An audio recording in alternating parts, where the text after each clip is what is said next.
Welcome to the Meltzone podcast. This is episode 71.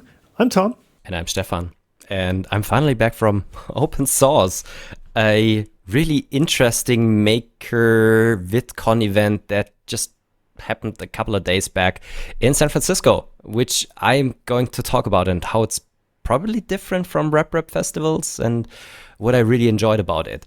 Then a bit of talk about Tom and I are now Tesla owners for 6 weeks, and Tom's gonna tell a bit what he likes about his, especially since he has a bit of experience with other EVs. I also wanted to add a small thing right here.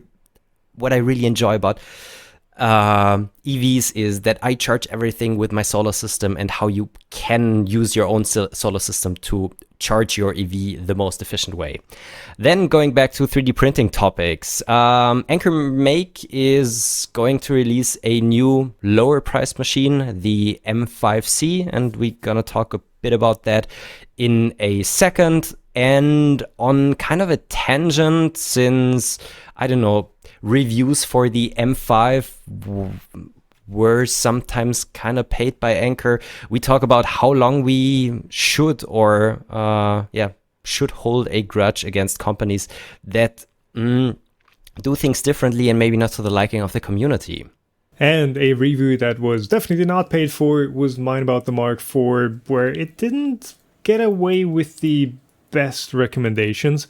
Is there a point for it, and what is happening, or is there a point for the Mark IV, and what is happening with my machine now, because they reached out and wanted to have a look at it.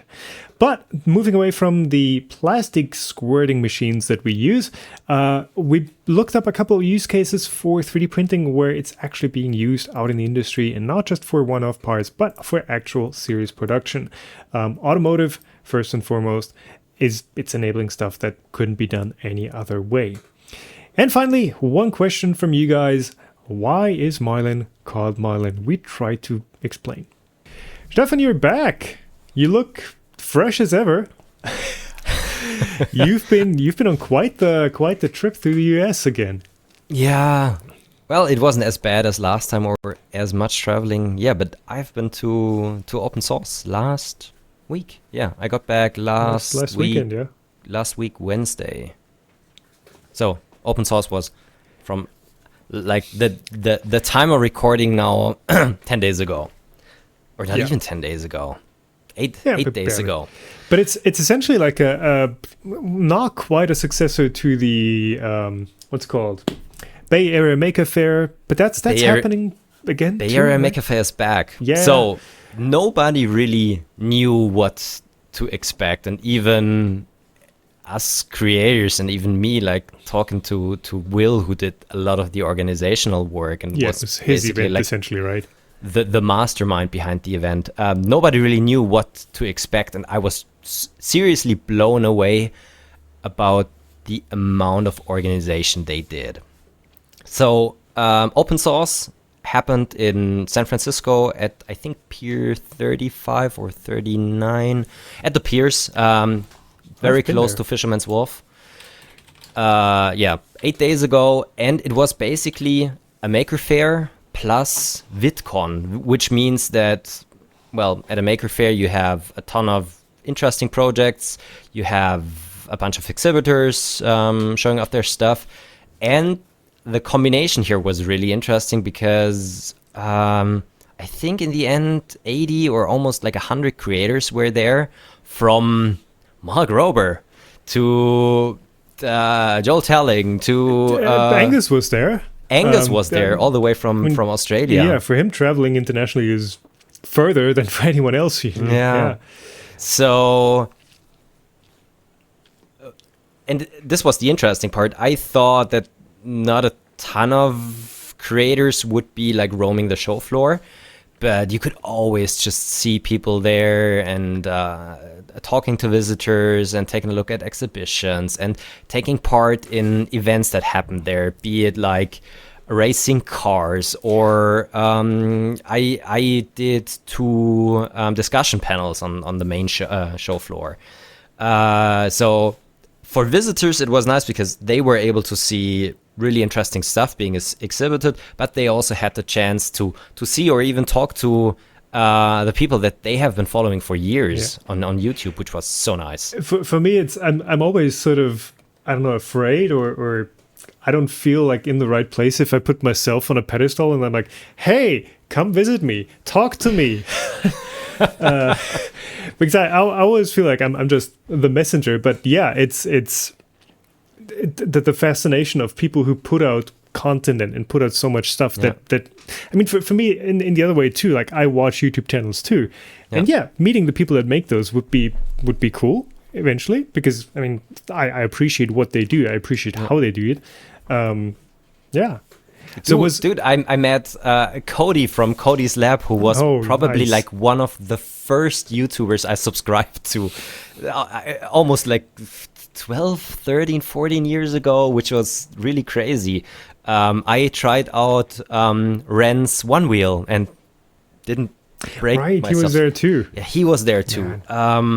It was amazing. So I think for people, especially the ones visiting, it's just really nice to meet the guys that they have been watching for ages and trying to, I think, get a better feeling how they are in kind of real life. And this is one of the things I think I enjoy about many YouTubers, or at least tech YouTubers and sign YouTubers I met so far, that basically all of them are very kind and down to earth and not feeling like superstars, and enjoying those conversations as well, because basically all of us, we started from where I think many visitors are at the moment, and we just, I don't know, grew an audience around us. Just from a fascination for a specific topic. Exactly. And, you know, you put out some content, be it a video or a blog post or whatever, and you see, hey, there's other people that are interested in this too. Maybe I should, you know, put out more of this. Yeah. So yeah, that's pretty cool to see, because like I said, you don't start a channel thinking like, hey, this is going to be my business, this is going to be my influencer life now. You just share your enthusiasm, your nerdiness about something with others.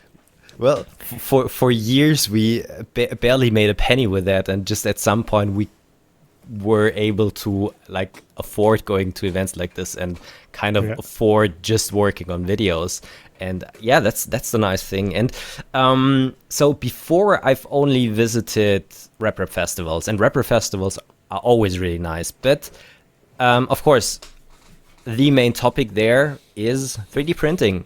And also one of the problems is that there are a lot of booths that aren't that interesting or very similar to ones next to them, because they're just showing off like they're, I don't know, modded printers, which is nice, and I highly appreciate that, but there isn't a ton of variety with... Well, yeah, I mean, that's why it's a rep festival. That's why it's a rep festival. With OpenSauce, it was nice because they curated the exhibitions, so you had to apply for a booth, and if your idea or project wasn't, I don't know, deemed interesting enough, you didn't get a booth. So that sounds rough, but I see why they're doing it. Yeah, because the venue side still was like packed and full. But so isn't it the same with the Bay Area Makerfair? I darkly remember something there, but it's like it's limited in spaces, but I don't know if they're actually curating them. It might just be a first come first serve basis. Yeah, could be, but that led to like a ton of really interesting booths being there, and I feel kind of bad that I struggled to find enough time to film film like a ton of them, a couple of them. I think I did interviews with 5 or 6 booths or something like that, but then just my time ran out because I was doing like private talking sessions to small groups. I was on 2 panels, and the thing is, when you're there, people know you, so they will approach you, they want to talk to you. I enjoy talking to them myself as well, but that just eats away all of the time. Yeah, the thing is, you have to, if you want to do these events properly, you kind of have to show up with a team. You have to have like 3 people. One who's scouting out for interesting stuff, then one who's like camera, and then you get a booked time slot where you've got like, I've got 2 hours, I've got one appointment here, there. But as a solo visitor creator, it's almost impossible to find a balance. And it's just 2 days, right? It was 2 days. So there was a Friday show, but so there was a Friday event party thing where also the exhibitors were there, but most of the party happened on a battleship that was near the venue side, or like next to the venue side. Decent. So, well, I didn't have a ton of time to look at the things there for scouting, for example. And then I think the venue usually opened at, I think, 10 o'clock in the morning until 6 o'clock at night. And even though this hour, like 8 hours, it just wasn't enough. Yeah, they fly. I know. Yeah. No, it was really nice. And so they curated the projects. We had really interesting talks on the show floor. I don't know. I finally shook hands with Adam Savage. I actually could retire now. Nice. And then there were also things like a tug of war at the 3D Gloop booth happening with a robot arm. Racing those small kids cars where kids can sit in. How's that called again? Can't remember the name. Wait a second. No.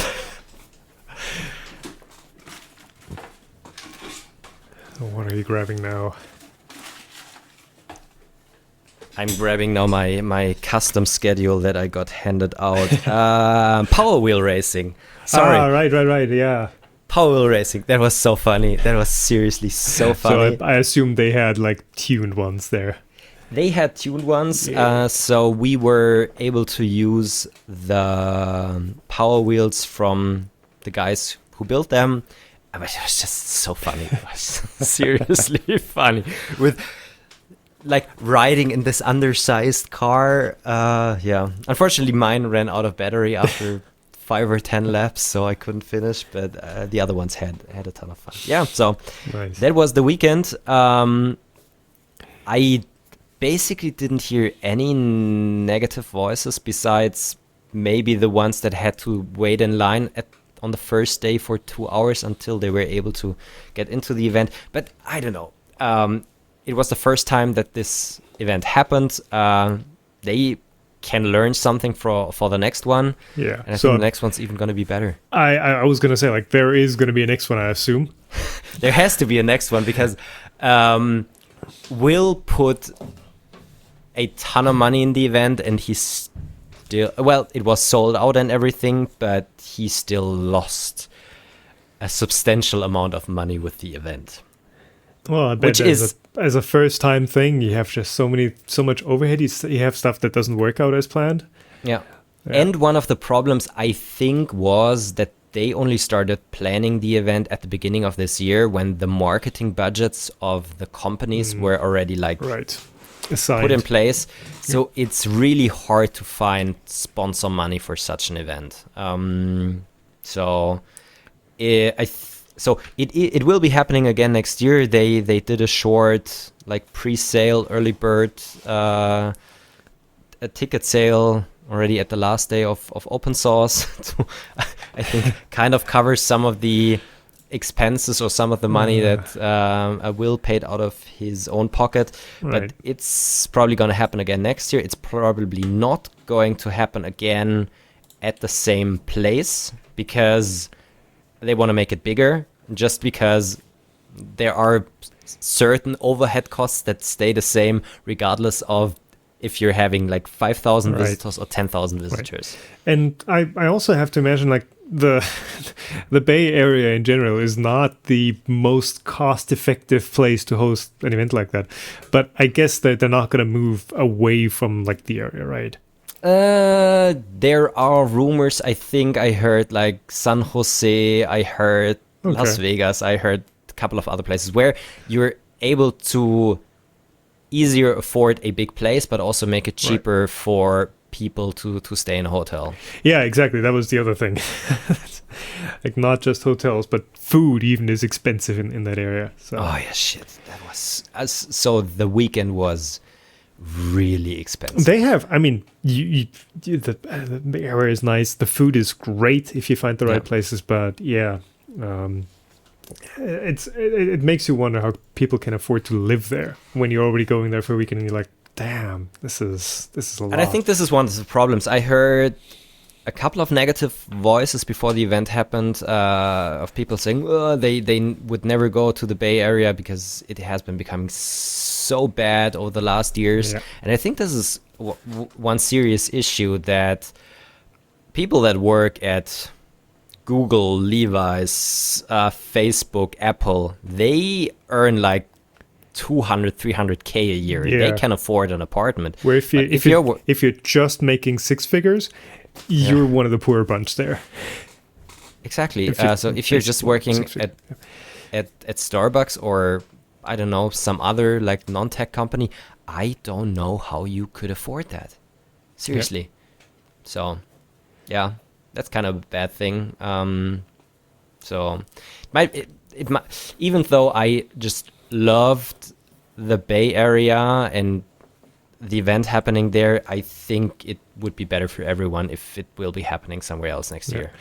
And as far as like getting there, of course, San Francisco, etc., is great with airports and traffic. But well, there is traffic. There is a lot of traffic in that regard. But it is accessible. It's not like they're going to pick a place that is like the Midwest Rapper Festival, where it's a 3-hour drive from every airport that they could go to. No, I think that's not gonna happen. And that was, I think, also the positive things about the Rocky Mountain Rapper Festival, because Denver Airport, which is very easily accessible, was just an hour away with the car.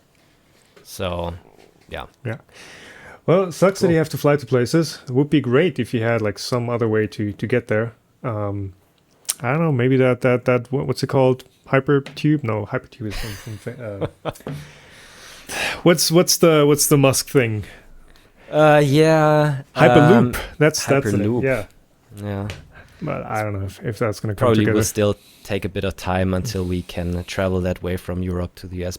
Maybe Starship Port Munich to Vegas. I don't know if that's environmentally any better than flying. Just hop on a ballistic missile. You'll be there in like 45 minutes. Take a parachute. Sure. But speaking of Musk's projects, you put the Tesla in the topics here. So we both have had a Tesla now for 6 weeks. You have just a Model 3 standard range. I have the long range dual motor. Oh. Dual motor? I was looking at available cars because you need to get one like now, or the incentives are going to run out. So yes. I looked at what they had in stock, and I was looking at a standard range. And when the day later when I decided, hey, I'm going to get it, it was gone, and all they had was the long range. But that came with a discount of like $3,500. So yeah, same for me. It wasn't actually that much more expensive. Yeah. Plus, they like 2 weeks after I've had it, they wrote me an email like, hey, by the way, you're getting 10,000 kilometers of free supercharging. And I'm like, cool, I didn't know that, but I'm going to take it. Which was apparently another sales event that they did. But it was active for the range when I actually took delivery of it. But I didn't know about it. And I was like, okay, I guess it expires in 2 years. I'm not going to charge 10,000 kilometers in 2 years because I mostly charge off of solar. And that's practically free, so I'm not gonna go to supercharge and wait there instead of just going home and plugging in. Yeah, so nice. You have had 3 different EVs now. You had the Leaf, correct. You have a Zoe or had a Zoe, and then you have the Peugeot. That goes back in November. Yep, Peugeot E208. How do you like the Tesla? So I mean, look, it's the most expensive car of those. And it's also the best car of those. There is one thing that I dislike, and that is the trunk. It doesn't have a hatch. It has a trunk, which is surprisingly tall and spacious. I've driven lawnmowers and charcoal grills and all that. It barely fits in, but it could be a hatch. I would prefer that. But otherwise, the thing I'm realizing is that the thing about Tesla is like they question everything. They look at, hey, do we need a what's it called, a gauge cluster? Do we need a gauge? No, we can just put it on the screen. They question everything and they think about stuff, and then they change it and they make it more streamlined. Not always better. They do mess up things too, like removing the parking assisters. Yeah, that is one of the biggest problems that I have with my Model Y. The parking assistant is so shit. You can't rely on it. I don't think it's that bad. So when I got it, it actually, you started the car, it was like, yeah, parking assistant not available. Like when I took delivery, it had no parking assistant. And then like 2 weeks later, it got an update and it was like, yeah, it's now camera based. And it works surprisingly well. It works well, but I have the feeling, I still have the feeling that I can't rely on it. Because, for example, there's one big concrete block at my studio, which is painted white, and in front of which I always park. 50% of the time, the parking assistant doesn't recognize that concrete block in front of my car. And just it doesn't show it. It just doesn't beep and everything. So this is something that I really dislike. It's probably one of the biggest things I dislike about my Tesla. Yeah. The other thing is that the Model Y is just too big. The Model 3 is actually, it's a very compact car. It's long, yes, it's 4.7 meters or something, so it's like Mittelklasse long. But you put it next to the Zoe and it's like 20 centimeters less tall. I parked next to Eric de Bruins, Ultimaker Founders, Model 3 with the Leaf when I still had that. And I was like, damn, that's the Model 3? And you look... yeah. So what's surprising though, so first of all, like all the stuff, the app is fantastic, driving is fantastic, the infotainment is great, like the way they're rethinking that is fantastic. But like the stuff that Tesla prides themselves with, the entire camera and autopilot stuff, is surprisingly bad. So cruise control, adaptive cruise control works okay. It works better in the Peugeot that has the radar. Lane keep is okay. It's about as good as in the Peugeot, which has just a standard, what's it called, Navstar, Instar, the Intel company from Israel, camera that does. It's about as good. It's way too confident. The Tesla is way too confident in some situations, and it would have driven into a parked car a couple of times. And I'm like, guys, this is supposedly running Tesla Vision. Like, this is supposed to be what autopilot is based on. And I'm like, that doesn't inspire confidence for this thing being full self-driving capable. I only have the standard autopilot, but it should be the same software stack running it. So that's the thing that is kind of surprising to me. Otherwise, it's okay. It's a heavy car. Yeah, it's not a sports car. Drives good. But how does mileage compare? Because you have, for example, the Zoe. It is the most efficient car out of all those. And that's the really interesting thing. I do around 16 to 17 kilowatt hours per 100 kilometers. Yeah, I've done 13 and a half going through construction zones, so staying below 100 kilometers on average. On the Autobahn, I mean, it depends on how fast you drive, but even going at a brisk pace, it is more efficient than the Peugeot or the Zoe. That's so interesting. I really like the recuperative braking on mine, because in my normal job is 15 kilometers away from here, but 300 meters higher. So I have quite a bad mileage going up there. But when I drive down from my job, the 15 kilometers, I don't need any battery, because everything that I do on level terrain, driving back home, I recuperate during driving down the hill, which is so interesting. You're not used to that, right? Yeah. Yeah, not at all. The thing with normal electric cars is you usually get the option of having like a D drive mode where it has low recuperation, and then a B mode where you lift off the pedal, and then depending on the car, either it goes to a full stop or it doesn't. But it does more recuperation. In a Tesla, you don't get a choice. It's like, you're in high recuperation always.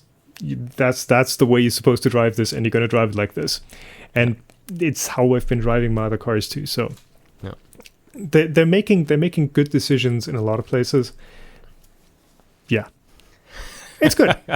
And One last thing I need to add right here is the satisfaction I get from driving an EV now is even that much higher when I know that I think I did like 1,000 miles, 1,500 kilometers now with mine. yeah, mine's Like about that basically too. all of the energy came from our own roof. Yeah, same here. So Obviously. from our own solar system. Well, you have a 30 kilowatt peak, no, almost 30, kilowatt, yeah. almost 30 kilowatt peak system. I have 7.5 kilowatt peak now, but it's still sufficient for. We didn't use any energy in our house for the last 8 weeks. So ever any since I got purchased grid power. any purchased grid Yeah. energy over the last like 8 weeks since we had like a battery installed at home. But now even charging a car from that system, we don't purchase any electricity now in summer, which is so nice. It's amazing how far you can go with just a regular small solar system and a battery. yeah. Um, And in winter, of course, the story is different. But it's very. The cool thing is, and I think you recommended that to me also in the first place, the EVCC Yeah. electric vehicle charge control system, which runs on a Raspberry Pi on my or in Docker. well in my home assistant.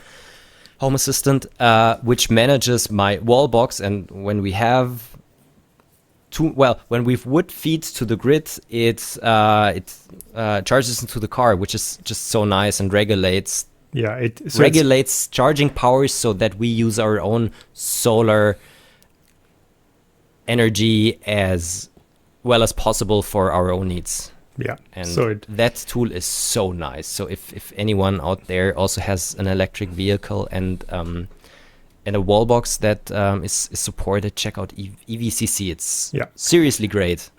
It is an open source tool. There are certain chargers, electric vehicle safety equipment, certain wall boxes that you need to pay a €2 a month subscription support thing, and then you get an unlock key. Yeah.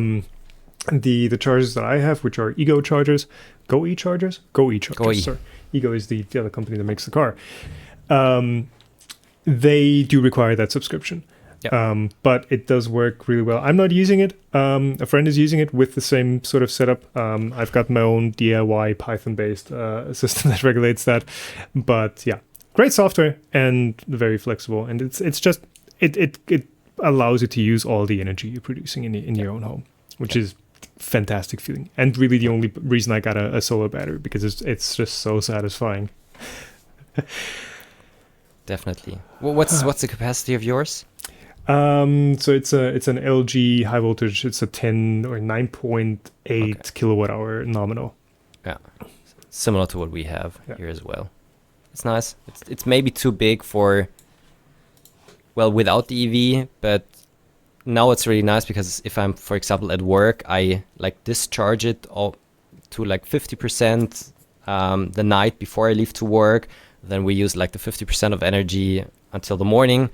And when I'm at work, first the whole battery charges again, and it doesn't start feeding in the grid that quickly.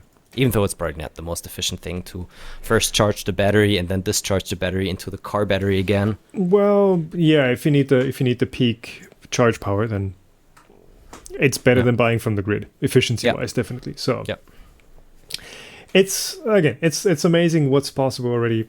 I wish like wind power would be a bit more accessible for like home use. I've thought about putting like a 10-meter tall wind turbine in the backyard. I don't know what the neighbors would say, but yeah, I would talk to my neighbors before that, because but like technically it's legal.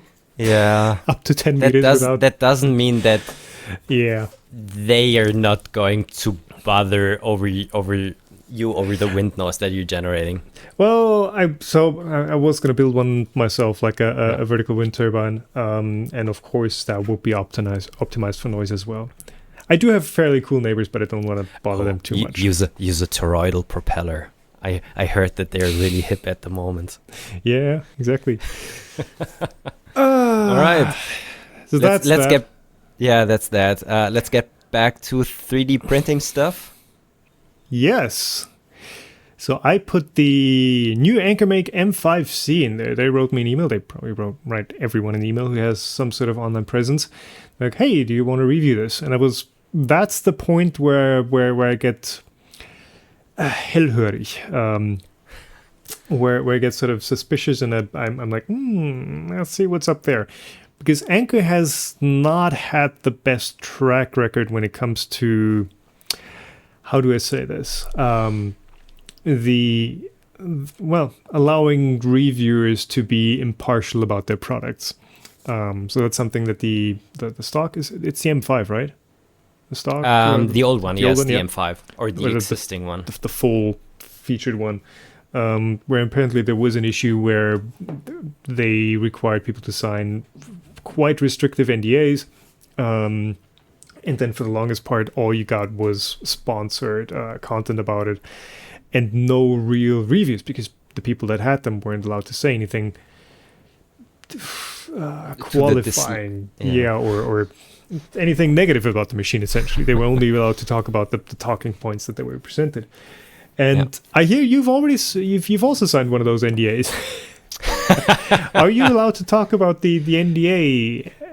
Well, that probably I'm not at all. I'm as much as I have understood, and I wasn't aware that the M5C, that there's already information on it existing. So the basically the NDA says if we're gonna provide you information that is not publicly available yet, you're not allowed to share it. That's an NDA. That's always the point with an NDA. Yeah, as soon as stuff is common knowledge or public knowledge. Yeah, they approached me a couple of weeks back and asked me, there's a new machine coming, and I wanted to get more information because I didn't have an M5, and I thought, maybe they learned their lesson to target the proper audience with their new machine, especially with like the competition from Bamboo Lab. So I said, send me more information. Got an NDA. I know a bit more stuff that is already available yet, but I think the most interesting thing, which is already like public information, is that it's not like $800 anymore. It's half the price, the new M5C. I think starting price is as far as I saw, $329 on sale, and then $399 is the regular price. $359 with the 10% off. Oh, right. Currently, $359. And $400 will be, or $399 will be retail price. Sorry, misquoted it there. Yeah, which is, I think, a move that they had to do because the M5 just, in my opinion, couldn't really stack up to the Bamboo Lab machines, especially to the P1P and now the P1S. Yeah, the enclosed P1P. So I think they're now trying to target like an audience that would before bought a Creality Ender. I don't know. Well, the thing is, the Ender class machines are like $250. So this is certainly a step above it. And they're sort of, in the preview materials that they've got on their website, they're sort of justifying it as like, hey, it's plug and play, it's print in one click, or play in one click, they're calling it. So like ease of use is really what they're marketing with this thing. Yeah. But since we really don't know anything about the machine yet, other than the price and a couple marketing photos, what I kind of want to circle around to with this topic is, I put it in there, how long can we hold a grudge against companies? Because Anker, like I said, they didn't get the best reputation with the M5 launch, with all the NDA and lockdown stuff, which on the record is the proper way to do it if you do it the right way. Like NDAs and embargoes for early reviews, I think are good as long as they don't hinder the review process itself. Being like, hey, here's the machine, you get it a month early, and you can release your review on release date. That's fine. That creates a level playing ground for everyone. Having terms in there, like NVIDIA tried it at one point, where you can't criticize the product even after the embargo ends, that's not so great. But like I said, it's in general, it's good practice. But Anker didn't do it all that well with the M5 launch, and also with their brand Eufy, which is surveillance cameras. And they also pulled a bad one when it comes to communication, where it was like, hey, these cameras are secure, we're never transmitting anything. And they did transmit way too much stuff in an unsecure way. Don't quote me on that. Like we're going to link an article in the show notes. Basically, they didn't hold their security promises. And then instead of being like, yeah, we made a mistake, they doubled down on like, yeah, what's the issue? Like, whatever. So it wasn't just an issue with the product itself. It was also an issue with the communication. And I think we even talked about the UFI thing when it was recent. Yep. So going on that tangent, like what is the point? With something like that happening with a brand that we are also engaging with, should there be like a permanent, hey, I'm not going to work with you guys anymore because you pulled this thing 5 years ago? Or is that like we're going to do a moratorium? We're going to do that probably is an English word for that. We're not going to work with you for 6 months or whatever, and then we can reevaluate. Like even with TiVo, which was the brand that started all this, which was a cheap 3D printer brand that wasn't particularly good. Yeah, crucify me in the comments if you want to. But yeah, the problem with that was the machines weren't very good. But there were people viciously defending them. So I was like, yeah, I'm not going to work with TiVo anymore. And I think the brand is gone now. But how long is there like a redemption for them, or what's the approach there? Well, I guess if they are trying to make approaches to make it right in the future, I think at some point you should definitely give them another chance, because things happen. Maybe PR personnel is changing, or they learn from, I don't know, for example, the M5 campaign that really didn't work out as well as they suspected, because the community is different and it was just understood differently. So if they're trying to make it right, if they fool you twice, screw them. But if they fool you just like once and try to make it better next time, I think that's okay. But of course you should be careful. At a certain point, there's also the dilemma of, for example, what is happening with NVIDIA. Everyone knows NVIDIA is a scumbag. Their product pricing policy, their review NDA stuff, horrible. But you have to work with NVIDIA because, if you're a tech reviewer who does, LTT or Gamers Nexus or whoever else that does reviews of recent products, you have to be on time. You have to be recent and relevant. And if you don't work with NVIDIA, then you're like, well, I'm going to miss out on basically my channel's relevance too. Mm-hmm. So you're in a pretty tough spot there. I think the problem is if you have, it's not a monopole that NVIDIA has, but it's an oligopoly, I think would be the. So there are just like two big players on the market. Yeah. Duopoly. With maybe. Two, with like NVIDIA and AMD. Yeah. And Intel. Don't forget about those. I mean, credit to Intel that they're doing a great job. The products aren't at the level, but they're making an effort. So yeah, and I think it's definitely a good thing for the consumers if they're going to make it at some point. But if you have the problem that you have just two big players, you kind of need a bit play to their rules, because otherwise you miss out on stuff. If you're going on a market that is more diverse, the question is how much will you really be missing out if you never did a review of an Anker machine? Does it really hurt your channel, or nobody really cares? You just missed out on a video opportunity. Exactly. Yeah, with Anker, I don't think they're at that level yet. They are a big brand. They have the marketing prowess behind it to push that printer really big if they want to. But yeah, they're not at the level of a Creality or a Bamboo or a Prusa or someone along those lines yet. Yeah. So yeah, it's not as bad, but still, like it's still relevant. People still want to see it. Yeah. Yeah.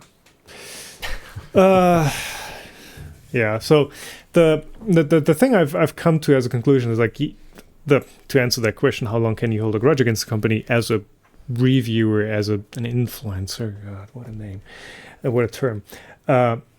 You can't.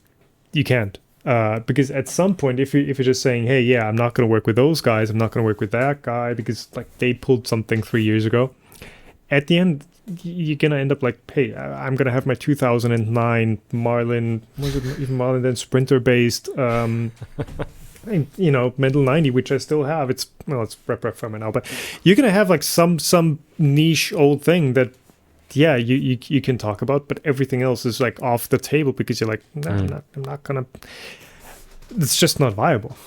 Yeah. So, yeah. So will we see you review a bamboo machine at some point? I don't know. Maybe we'll see. Yeah. Yeah, I was gonna make a comment there, but I'm not gonna. Maybe we can talk about the thing. Maybe let's make a note here. And we can chat about that once the camera's off. One comment that Simon made at Audio Simon was like, Anker should be on the list of companies financially supporting Marlin. Scott should get in touch with them, based on the last episode we did with Scott Lethane from the Marlin Firmware. And I don't know. Are the Anker machines running on Marlin? That's the same question that we asked last time. Like, how do you know that a machine is running on Marlin? Yeah. I guess the base assumption is either they run Marlin and they don't tell you, or they've looked at Marlin and they've used the code and implemented it into their own firmware. So I'm pretty sure it's some way or another they are profiting off of the Marlin firmware. So yeah, same thing with Bamboo. They say that they did everything themselves, but the question is, and we talked about that last time, creating a firmware from scratch is a ton of effort. It sounds simple, but there's so many things that need to work out right for it to be a good firmware. Talking about firmwares and uniqueness, I put the Mark IV in here as sort of a transition because that was my last video that I put out. The Mark IV review, and we briefly talked about this before we started recording here. I like it, you like it, but it's just it's not as convincing of an offer. If you think about the price, if it would be, I don't know, $800, something like that, I think it would be kind of a no-brainer. Ooh, even that. So, okay, maybe let's go on another tangent. I was talking to my friend's dad yesterday, and he was like, "Yeah, car reviews. If they're gonna review this car, that car, maybe they should stick to like a test regime and like test all the cars on the same basis, like do all the same objective testing stuff." And then it's comparable. But he was like, yeah, but they don't. They, a new car has a new thing, and then they look at that and they focus on that. Which I was like, yeah, you kind of have to do that. You kind of have to adapt to whatever unique and new things new products bring with them, be it cars or 3D printers. And it is the Mark IV is just one that is so hard to compare to like an Ender, which is really just a printer. A good one at that, a decent one. It's not probably the most reliable one, but it's good. It's cheap. It does the job. And the Mark IV does the same thing. But it also has that and that and that and that, which each feature on their own isn't like super special or anything, but it's just enough to make for a bigger package. But the Mark IV, for me, sort of didn't cross that threshold of where the entire picture is making up for the lack of each individual feature's superiority or polishedness. So, I don't know. I definitely get you there. Of course, you also need to take into consideration the development work, or the Prusa text that is on there. Development work in just the ecosystem that they created, and it's something that is hard to account for. But yeah, objectively speaking, the Mark IV. True, but that's not something that the consumer gets a benefit from. Yeah, and it plays into the entire thing that I talked about with open source on the last one, where I was like, yeah, it's nice that they're developing stuff and that they're publishing it, but on the same hand, somebody else can just use that code and get the same experience without having to spend the development time. So it's not a benefit for the consumer. Who is buying the Prusa machine? Yeah, I'm often I bought my Prusa, but I don't know, for me it's maybe a different thing, but the Prusa, the Bamboo, and the Voron have all become machines that I use in parallel and for specific applications. And I do see the value in the Mark IV. It still prints so reliably that I can start a print, just leave the studio and know that a finished print is with like 95% chance on the print bed the next day with a very consistent quality. Yeah. The Bamboo would do it in like a third of the time, but sometimes lacks a bit consistency, and I don't know, is loud and whatever. And the Voron is a big machine, so if I just print a small part, do I really need to heat like a huge chamber and a print bed? So for me, the Mark IV has its value that it's a reliable machine. So if you use it as a tool, I think it can definitely be worth the price. But if you're just a tinkerer who doesn't really care as much about a print failing, it is too expensive. Or it might be too expensive. Yeah. Maybe to close this out with the print quality issues that I've been seeing with the input shaping beta alpha pre-release version that I was running on my Mark IV. Alpha, yeah. Prusa's customer support did contact me. They reached out, were like, hey, can you send us the files that you use, the G codes? And I was like, sure, here they are. I sent them the exact files that I printed, that I used, that I showed in the review. And they're like, okay, we looked at those. Can you send us your printer? We would like to take a look at the machine. Because I don't know if it's something with like being an early model or whatever. It definitely was an early model. It was not a pre-release where it was finished hardware, but it was one of the early ones. So they want to look at the machine itself and kind of figure out what's going wrong there, because what I was seeing in the review is not what they expect out of the machine. So it's really, if it's expected or not, I don't think matters much, because if it's input shaping and it doesn't have a way to measure what the machine itself is doing, the point still stands. It does need some sort of an accelerometer or tuning process for it to work really well. Even if my machine is like not a usual case, but those not usual cases are going to pop up. Yeah. And I don't know why they didn't put an accelerometer, for example, in the print head. You'd need one on the head and on the bed. Or at least one that's like detachable or something. Something like that. Prusa Mark 4S. Here we go. Yeah. It's of course definitely coming. Yeah, it's definitely coming. So I also have the feeling that mine is substantially louder than my Mark III. And there were rumors around that they have like a set of motors that perform differently, but I don't know if that's an excuse in the end to say, okay. Here's the thing, that's not just a rumor, that is a definitive thing that was happening, where they had a bad batch of motors initially that didn't perform as well with like the VFAs too.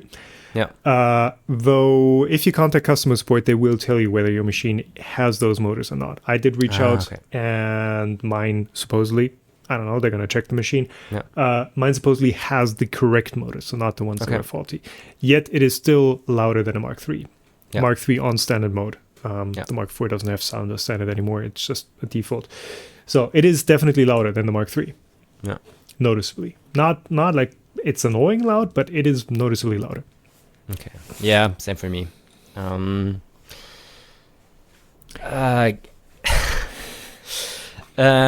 Well, getting back to, I don't know, was it like the first question that we had? So you did not recommend buying the Mark IV for the price it has. I,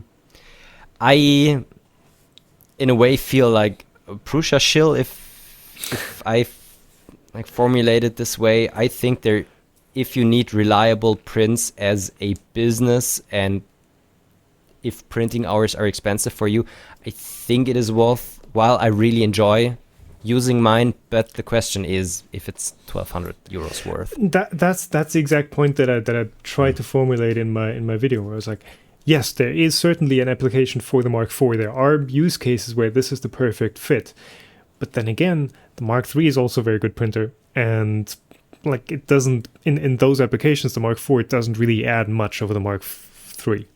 So yeah, it's a tough spot.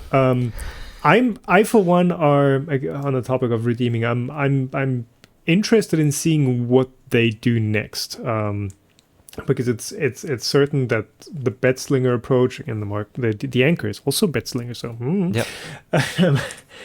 Betzlingers have a bad rep since Bamboo Labs have come along and made Core XY popular.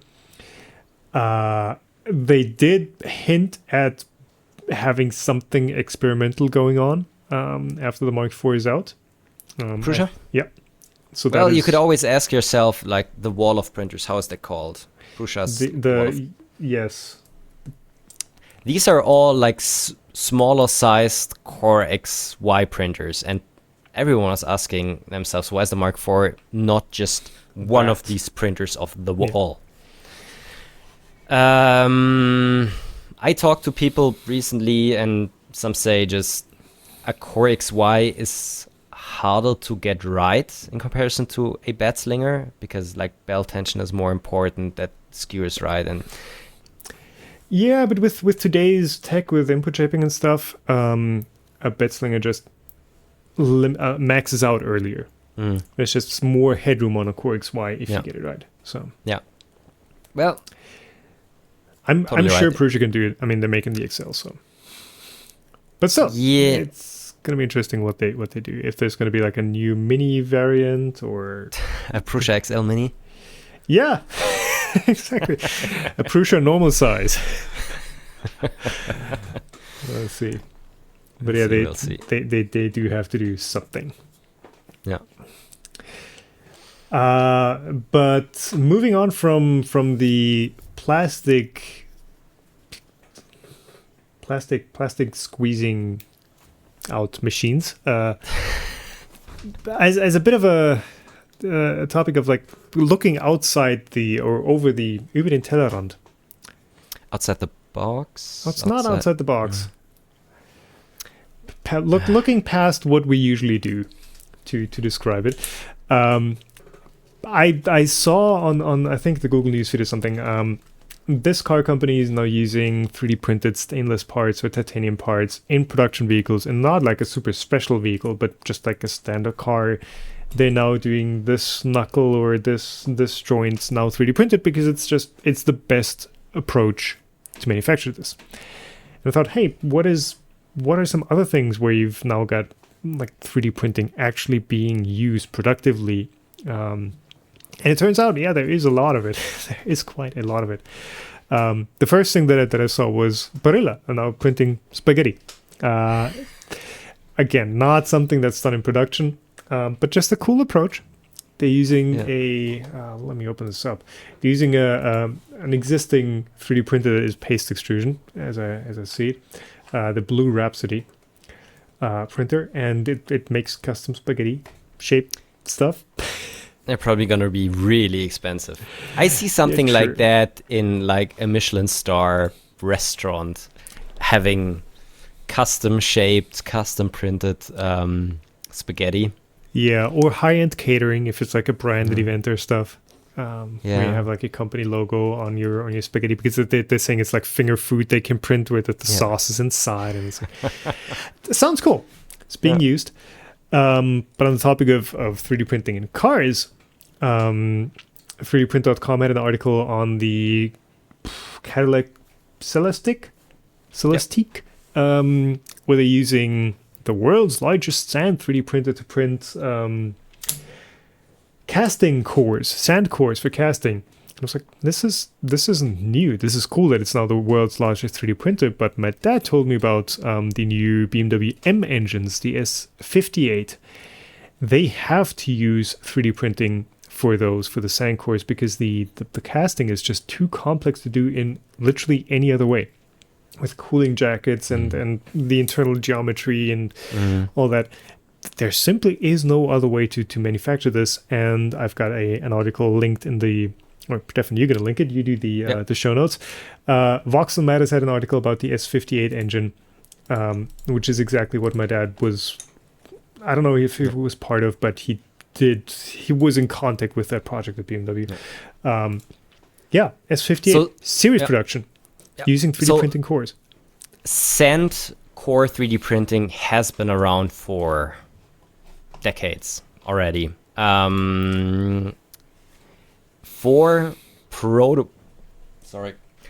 prototype sand casting molds, but now also for serial production. Exactly.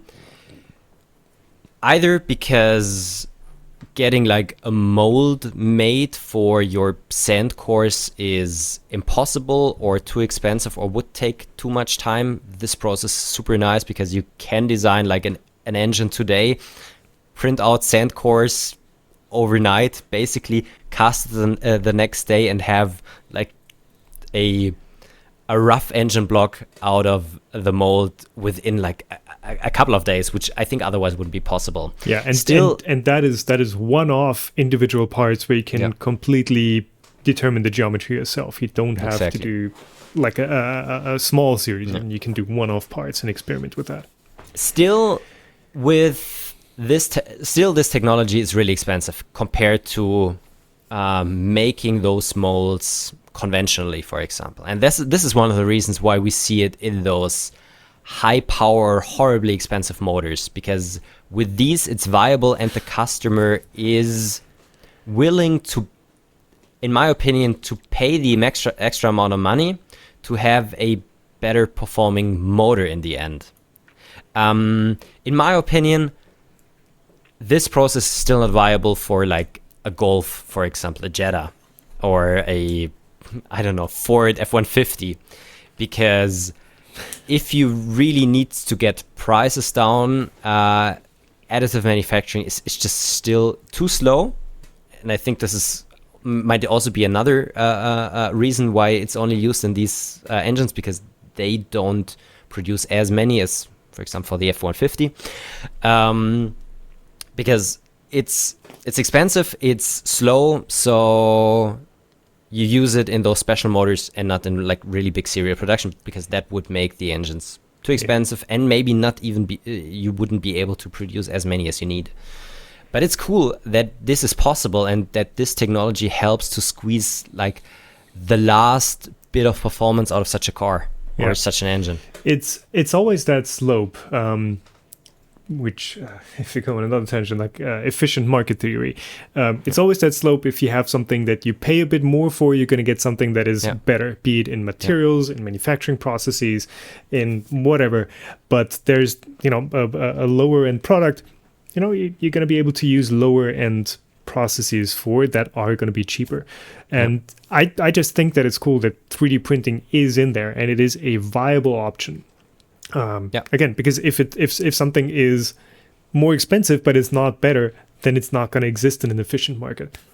So it's cool to see that 3D printing is something that is apparently for this segment, higher end, is something that is totally being done and being used and viable, and just cool.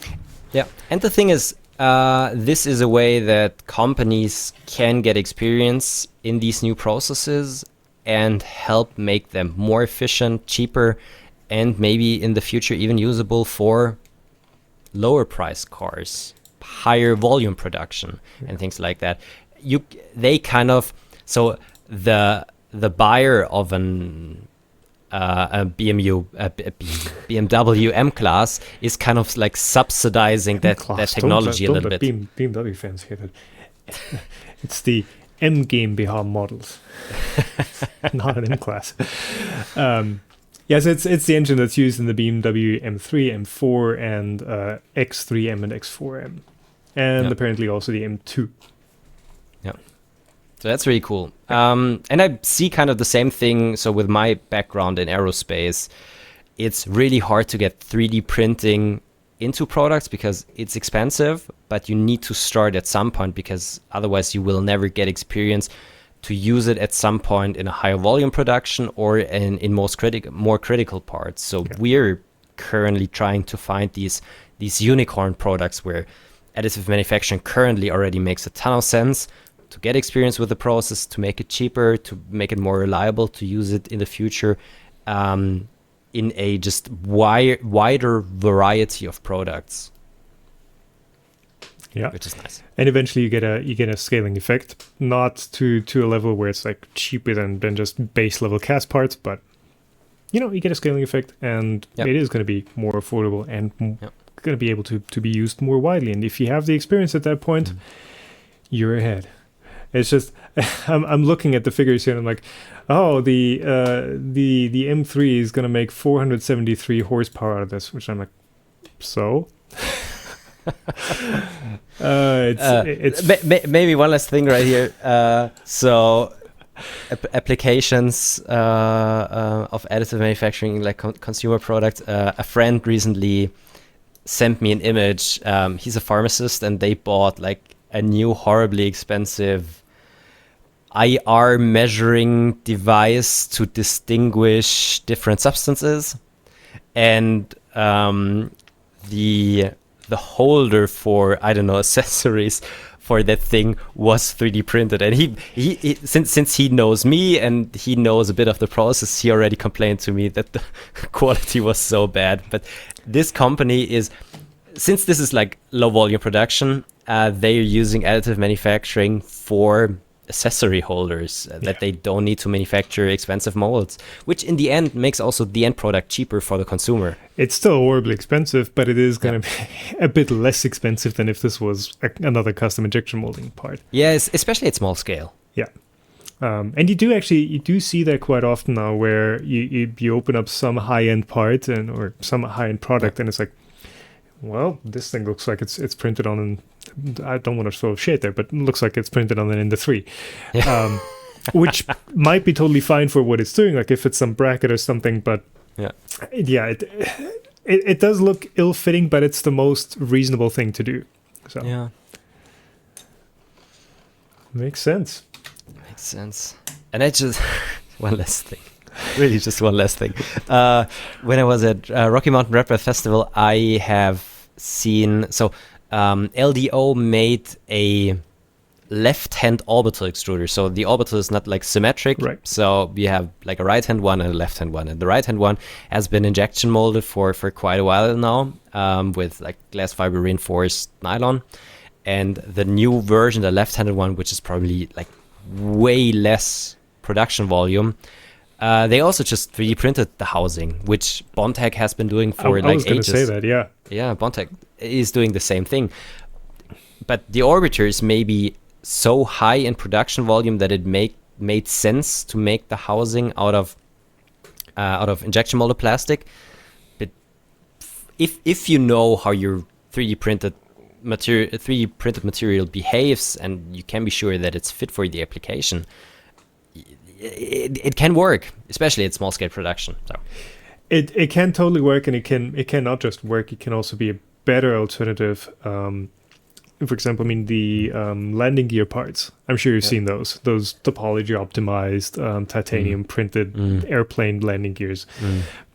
Look, I'm sure they're a bit fancier looking than they need to be, but yeah, it's a lightweight part, it is strong enough, it is reliable enough.